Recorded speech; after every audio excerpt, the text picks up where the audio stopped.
കാര്യം എന്താണെന്ന് എനിക്ക് വ്യക്തമായില്ല. ഞാൻ ഇത്രയും സന്തോഷത്തില് ഒരു കാര്യത്തിന് വിളിക്കുകയാണെങ്കിൽ അതെന്തായിരിക്കും? ആ ഹരിയുടെ കാര്യത്തില് താൻ നടത്തിയ ഓപ്പറേഷൻ എന്ത് പ്ലാനിംഗ് ആയിരുന്നു? പിടിച്ചു നിൽക്കണ്ടേ പൊന്നു വീണേ. പണ്ടത്തെ പോലത്തെ ക്ഷമയൊന്നുമില്ല എനിക്കിപ്പോ. ഇങ്ങോട്ടൊരു കാറ്റടിച്ച കൊടുങ്കാറ്റടിച്ച പോലെ തിരിച്ച് പേടിപ്പിക്കണം. അതായിപ്പോ എന്റെ ഒരു ലൈൻ. എന്തായാലും ഞങ്ങൾക്കൊക്കെ കണ്ടുപിടിക്കാൻ ഒരാളായി. വിപിൻ എപ്പോഴും പറയും കിട്ടുവാണെങ്കിൽ ജെആറിന്റെ എനർജി കിട്ടണോന്ന്. എന്റെ എനർജിയോ? അതങ്ങനെ വെറുതെ വഴി കിടന്ന് കിട്ടിയതല്ലല്ലോ വീണേ. അതിനുവേണ്ടി ഒത്തിരി കഷ്ടപ്പെട്ടിട്ടുണ്ട്. കുറച്ചധികം ഞാൻ ട്രാവൽ ചെയ്തിട്ടുണ്ട്. കോടതി, ജയില്, സകലത ഞാൻ കണ്ടിട്ടുണ്ട്. ഒരു ഭ്രാന്തനായി കിടന്നിട്ടുണ്ട് ഞാൻ. ഭ്രാന്ത് അഭിനയിച്ചിട്ടുമുണ്ട്. എല്ലാം കൂടെ തിളപ്പിച്ചിട്ട് ഊറ്റി ഉരുക്കി ഉണ്ടാക്കിയതാ ഈ കാണുന്ന ജെആർ.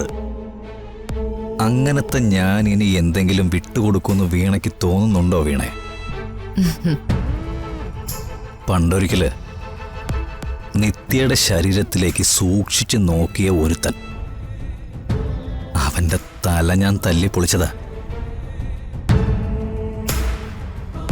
വേറെ ഒരുത്തന്റെ കയ്യും തല്ലി ഒടിച്ചു. എന്നിട്ടാണോ അവളുടെ കൂടെ കിടക്കുന്ന ഒരുത്തനെ? ഇനി താൻ നോക്കിക്കോ വീണേ. ഹരിയുടെ നിയന്ത്രണം എന്റെ കയ്യിലായിരിക്കും. വഴിയിലെ സർക്കസ് കൂടാരത്തിൽ ചരട് കെട്ടി വലിക്കുന്ന കുട്ടിക്കുരങ്ങനെ പോലെ അവനെ ഞാൻ കൊണ്ടു നടക്കും. എന്റെ കാൽ ചുവട്ടിലിട്ട് ഞാൻ അവനെ ചവിട്ടി ഞെരിക്കും. അവൻ ഞെരിഞ്ഞമർന്ന് ചാവുന്നത് കണ്ട് അവളുടെ ചങ്ക് പിടയ്ക്കണം. അതുവരെ ഞാൻ അവളെ കൊല്ലില്ല. നടക്കട്ടെ, എല്ലാം ജെആർ കരുതുന്നത് പോലെ തന്നെ നടക്കട്ടെ. Thank you Veena. Good night. Good night.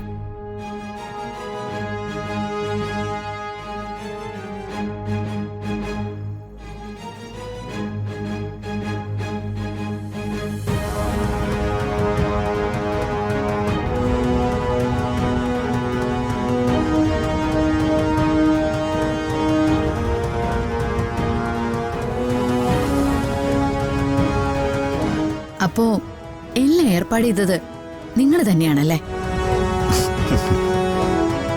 അങ്ങനെയാവണമല്ലോ. ജീവനെക്കുറിച്ച് പലതും പറഞ്ഞു കൊടുത്ത കൂട്ടത്തില് നീ അവനോട് ഒന്ന് പറയാൻ മറന്നു. ജീവനെ എതിർക്കുന്നവരെ ജീവൻ വച്ചേക്കില്ല. അതുകൊണ്ട് പറ്റിയ അബദ്ധമാ. ഇനി അവൻ തിരുത്തിക്കോളും.